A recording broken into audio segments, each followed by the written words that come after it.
Bismillahirrahmanirrahim. Assalamualaikum. Perkenalkan, nama saya Maidina Husnul Khotimah. Kali ini saya ingin memberikan penjelasan mengenai persamaan dasar akuntansi. Tapi sebelum saya menjelaskan apa itu persamaan dasar akuntansi, terlebih dahulu saya ingin menjelaskan mengenai apa itu akuntansi. Karena akuntansi adalah sebuah istilah yang umum sering kita dengar. Baik, akuntansi dalam pengertiannya adalah sebuah proses pencatatan, pengklasifikasian, peringkasan, analisis, serta penyajian informasi keuangan suatu lembaga, suatu entitas, atau suatu perusahaan.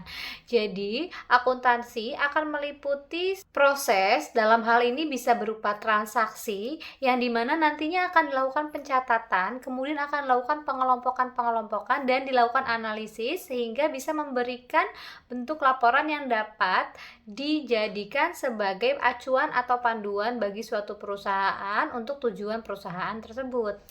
Berpacu pada pengertian akuntansi yang sudah saya sampaikan sebelumnya, jadi fungsi akuntansi sendiri itu memiliki peranan yang sangat penting.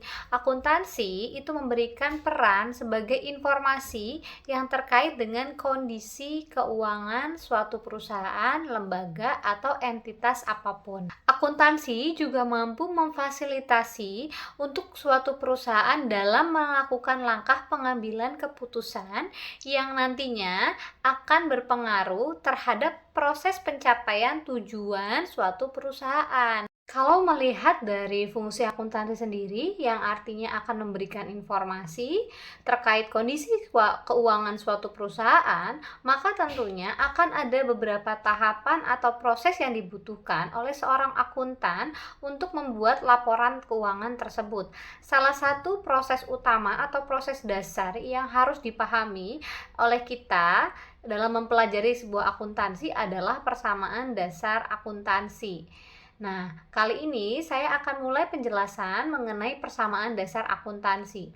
Persamaan dasar akuntansi adalah sebuah persamaan yang menunjukkan keseimbangan antara harta, dalam hal ini yaitu aktiva, dan juga modal dan hutang. Mengacu pada pengertian persamaan dasar akuntansi yang sudah saya sampaikan sebelumnya, bahwa ada 3 poin yang berkaitan dengan persamaan dasar akuntansi, yakni harta atau aktiva, hutang, dan modal.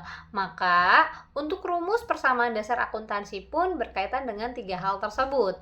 Jadi rumus persamaan dasar akuntansi bisa kita lihat di slide, yakni harta atau aktiva itu harus sama dengan hutang ditambah modal.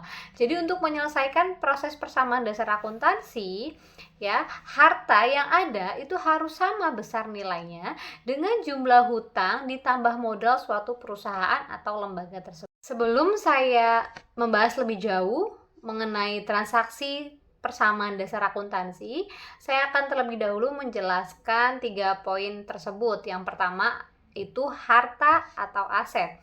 Jadi harta adalah sesuatu yang bernilai, dapat dimiliki, disimpan, dan dapat dimanfaatkan oleh seseorang, lembaga, atau suatu entitas, baik yang ada bentuknya, dalam hal ini dinamakan harta berwujud, maupun yang tidak ada bentuknya atau tidak terlihat bentuknya, yang dinamakan dengan harta tidak berwujud.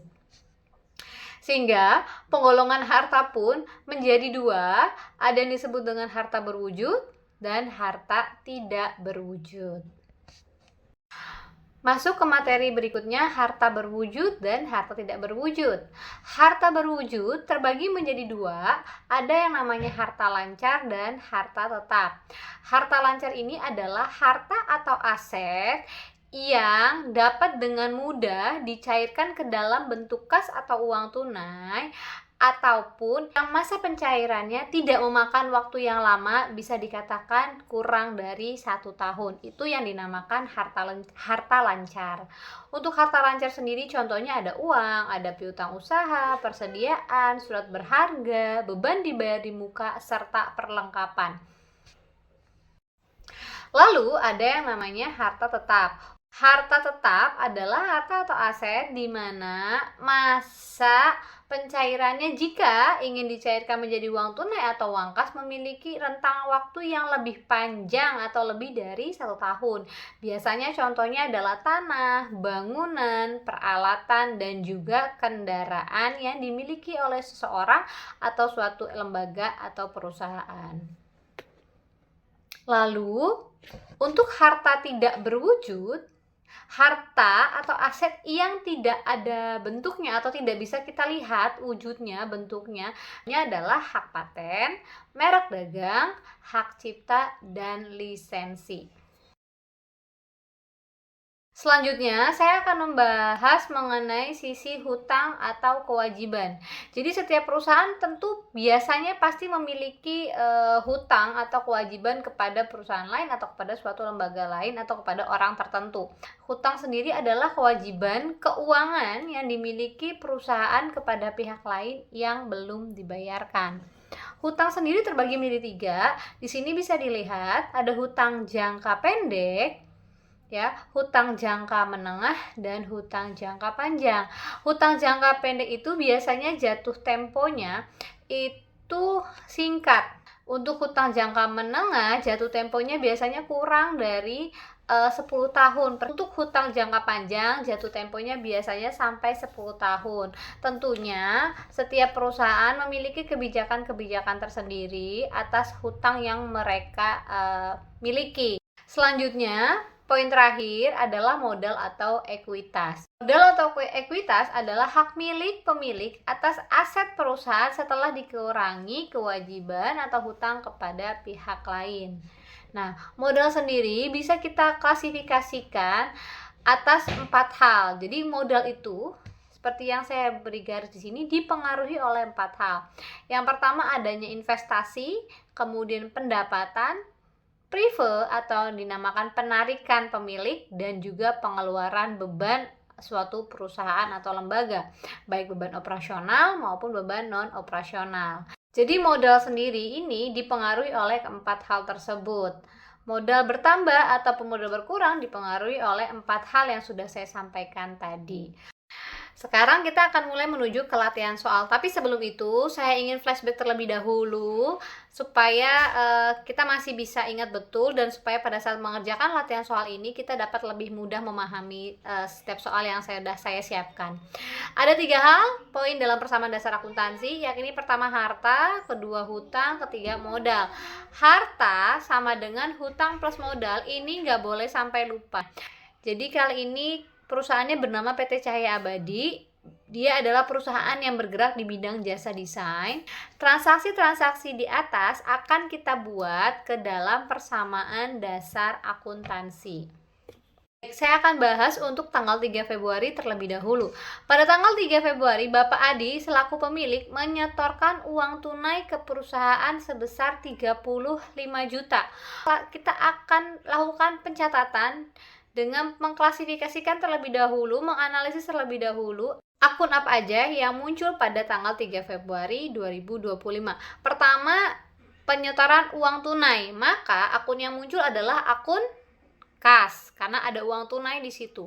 Kemudian, menyetorkan uang tunai ke perusahaan. Dalam hal ini pemilik menyetorkan modal kepada perusahaan senilai 35 juta. Maka ada 2 akun.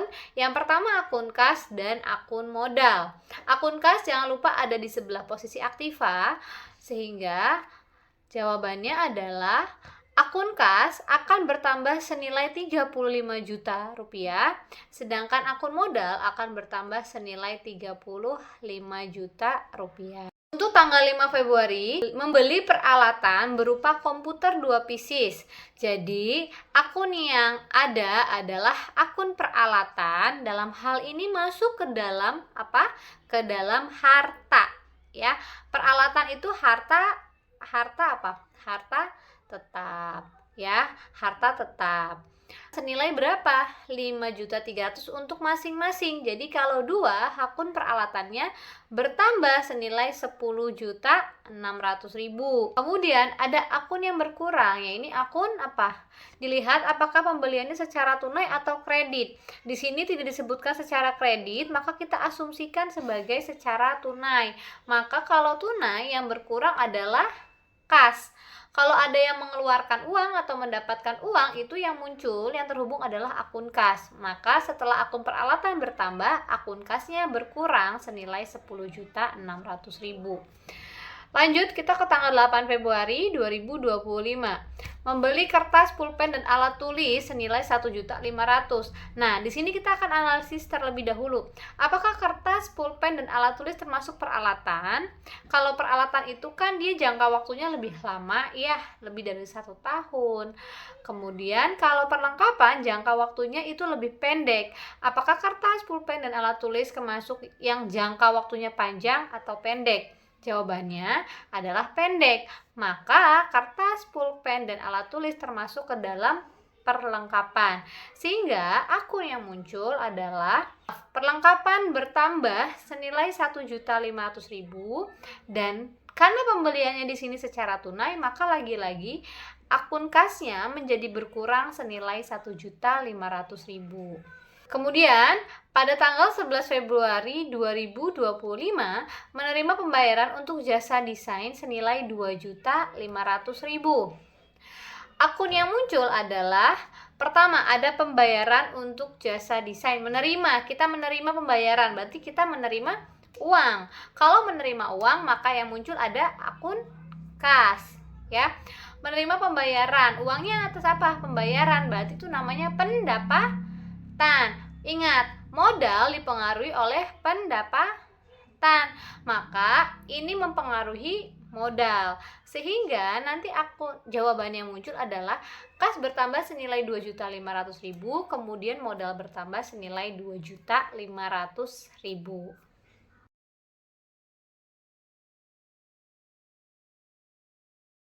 Berikut adalah tabel persamaan akuntansi.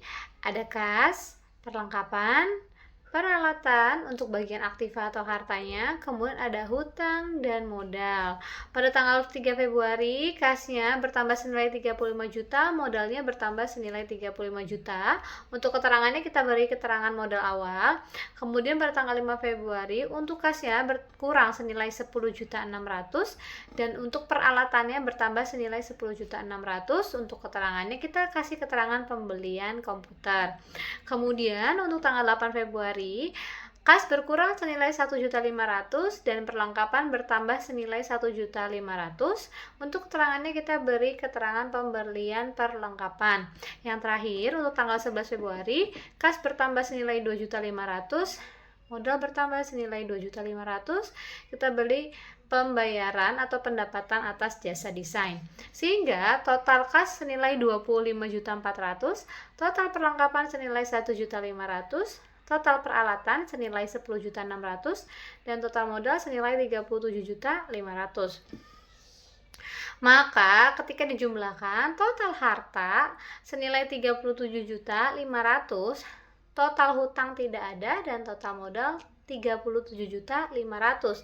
Sehingga hasilnya seimbang, ya, antara harta sama dengan hutang plus modal, hasilnya sama. Harta 37.500.000, hutang plus modal sama dengan 37.500.000. Jadi seperti inilah persamaan dasar akuntansi yang dimulai dari proses pencatatan transaksi-transaksi yang terjadi pada suatu perusahaan atau suatu lembaga. Akhir kata saya ucapkan terima kasih banyak atas perhatiannya selama menjelaskan mengenai materi persamaan dasar akuntansi. Semoga materi yang saya sampaikan dapat dengan mudah dicerna dan dipahami oleh teman-teman semua. Wassalamualaikum warahmatullahi wabarakatuh. Sampai jumpa lagi.